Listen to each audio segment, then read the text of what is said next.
तो अमेरिकी राष्ट्रपति डोनाल्ड ट्रंप ने ईरान और इजराइल के बीच सीज फायर का दावा किया है। ट्रंप का ये बयान मिडिल ईस्ट में अमेरिका के बेस पर ईरान के हमलों के बाद है। 12 दिन की जंग में अचानक युद्ध विराम का ऐलान कैसे हुआ, इसमें अहम भूमिका किसने निभाई, सीज फायर की इनसाइड स्टोरी समझिए इस रिपोर्ट के जरिए।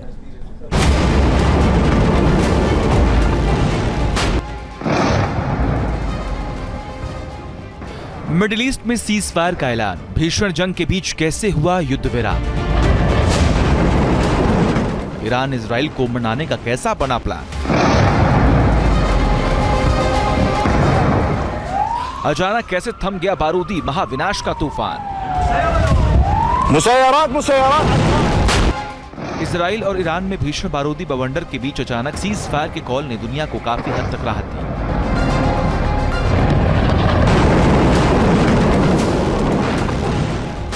युद्ध विराम की सहमति ऐसे वक्त बनी जब मिडिल ईस्ट में तनाव चरम पर था। इजराइल और ईरान दोनों एक दूसरे पर घातक प्रहार कर रहे थे। बमबारी और मिसाइल अटैक से ईरान को जितना नुकसान हुआ, उतनी ही तबाही इजराइल में भी हुई।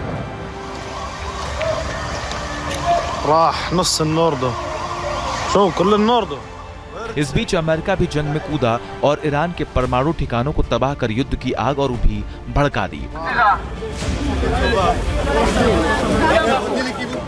अमेरिका के बंकर बस्तर बम और टॉमहॉक मिसाइलों के हमलों ने ईरान का गुस्सा 7वें आसमान पर पहुंचा दिया। अमेरिका के हमलों का जवाब ईरान ने भी दिया।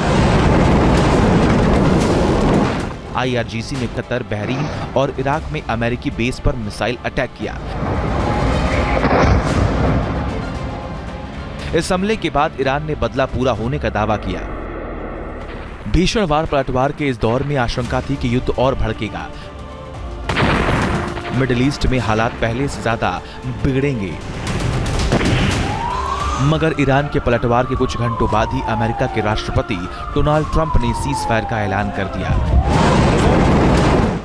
अब सवाल है कि अचानक सीज फायर की सहमति कैसे बनी, सीज फायर में सबसे अहम भूमिका किसने निभाई, सीज फायर को लेकर बात किसने शुरू की, सीज फायर की इनसाइड स्टोरी क्या है।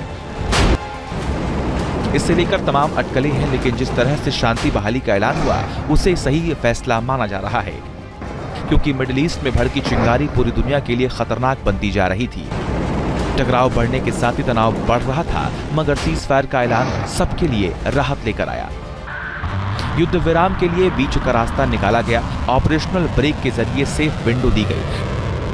ट्रंप ने सीज फायर की जानकारी सोशल मीडिया के जरिए दी और लिखा, अब जब सभी पक्ष अपने अभियान पूरे कर लेंगे तब युद्ध विराम शुरू होगा और 12 घंटे बाद दोनों शांत रहेंगे। 24 घंटे बाद यह युद्ध समाप्त माना जाएगा। 12 दिन की भीषण जंग के बाद सम्मानजनक रास्ते से युद्ध विराम लागू हो सके, इसके लिए पूरी कवायद की गई।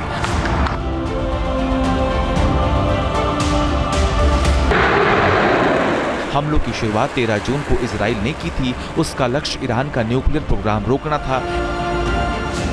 इजराइल ने पूरी ताकत से हमले किए, जिससे ईरान के कई मिलिट्री और न्यूक्लियर बेस तबाह हुए।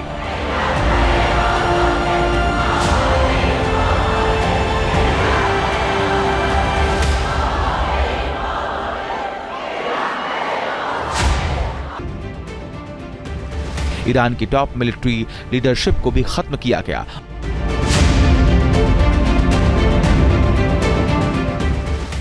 मतलब इजराइल जो चाहता था उसे वो मिल गया।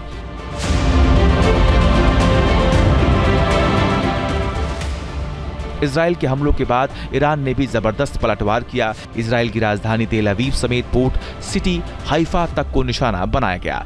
अपनी घातक मिसाइलों से ईरान ने इजराइल को गहरे जख्म दिए।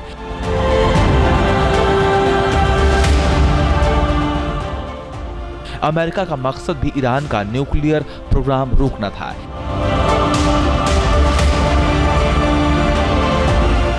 इसीलिए अमेरिका ने अपने बंकर बस्तर बम से ईरान के फोर्डो नतांज और इस्फहान न्यूक्लियर प्लांट पर अटैक किया।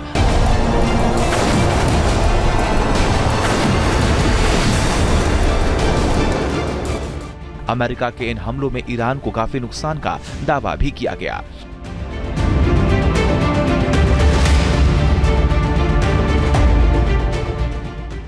अमेरिका की कार्रवाई के बाद तनाव बढ़ गया। ईरान के पलटवार की आशंका बढ़ गई। माना यह जा रहा है कि तनाव के हालात के बीच ही ईरान को बदला लेने का मौका दिया गया। इसीलिए सोमवार देर रात ईरान की ओर से मिडिल ईस्ट में अमेरिका के सैन्य बेस पर मिसाइलें दागी गईं।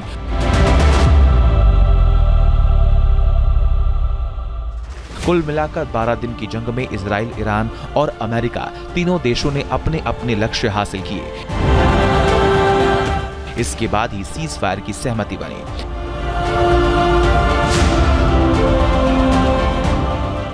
इंटरकनेक्टेड सारे इश्यूज रहते हैं इसमें, और आप नोटिस करेंगे कि आफ्टर कतार was attacked yesterday, which also look कि काफ़ी हद तक उनको मालूम था कि ऐसा ही होने वाला है, और उसके बाद अमेरिका ने जब अपना एम हासिल कर लिया जो उन्हें फ़िलहाल चाहिए था, तो अभी ज़रूरत थी कि वक्त यही है कि अभी इससे पहले कि फुट ऑन ग्राउंड वाली सिचुएशन आ जाए तो इसे यहाँ पर रोक दिया जाए। अब आपको वो अहम किरदार बताते हैं जिनके जरिए शांति बहाली का रास्ता तय किया गया। सीज फायर के पहले किरदार कड़ी अमेरिका के राष्ट्रपति ट्रंप हैं। दावा किया जा रहा है कि ट्रंप ने कतर के प्रधानमंत्री से ईरान को सीज फायर के लिए मनाने के लिए कहा। ट्रंप ने फोन पर जानकारी दी कि इजराइल शांति के लिए तैयार है और अब बारी ईरान की है। युद्ध विराम की दूसरी अहम कड़ी कतर के प्रधानमंत्री शेख मोहम्मद बिन अब्दुल रहमान अल थानी हैं। मीडिया रिपोर्ट्स के मुताबिक अमेरिकी राष्ट्रपति ट्रंप की पहल पर कतर के पीएम ने ईरान से बात की। थानी ने अमेरिका के युद्ध विराम प्रस्ताव पर ईरान की सहमति हासिल कर ली।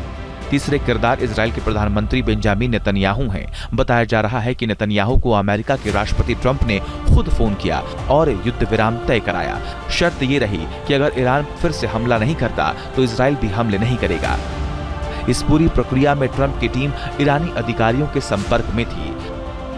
इसमें अमेरिकी उपराष्ट्रपति जेडी वेंस, विदेश मंत्री मार्को रूबियो, विशेष दूत स्टीव विटकॉफ शामिल थे।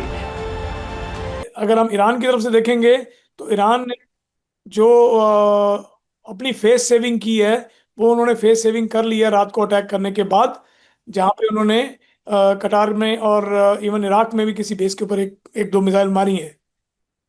हालांकि अगर आप न्यूज़ के चैनल से जाएंगे तो कह रहे हैं कि हमें पहले से पता था कि इन्होंने करना है। तो ये इसमें कहीं ना कहीं बहुत बड़ी गेम है। एज फार एज इजराइल को हम देखें तो इजराइल की तो एक क्लियर विक्ट्री है। उन्होंने नॉट ओनली ईरान को बट उसकी जितनी भी प्रॉक्सीज आर्मी हैं उनको भी कहीं ना कहीं नीचे कर दिया है। सीज फायर को लेकर सबकी अपनी भूमिका रही। फिलहाल सहमति बनी है और उम्मीद यही की जा रही है कि शांति के रास्ते से ही तमाम समस्याओं का आगे भी समाधान होगा। Team news nation. जहां भक्ति है हर शब्द में, कथाओं में छुपे हैं दिव्य रहस्य और ज्योतिष देता है जीवन को दिशा। धर्म से जुड़ी हर बातों को जानने के लिए हमारे चैनल स्तुति को सब्सक्राइब करें। चैनल पर जाने के लिए इस लिंक पर क्लिक करें।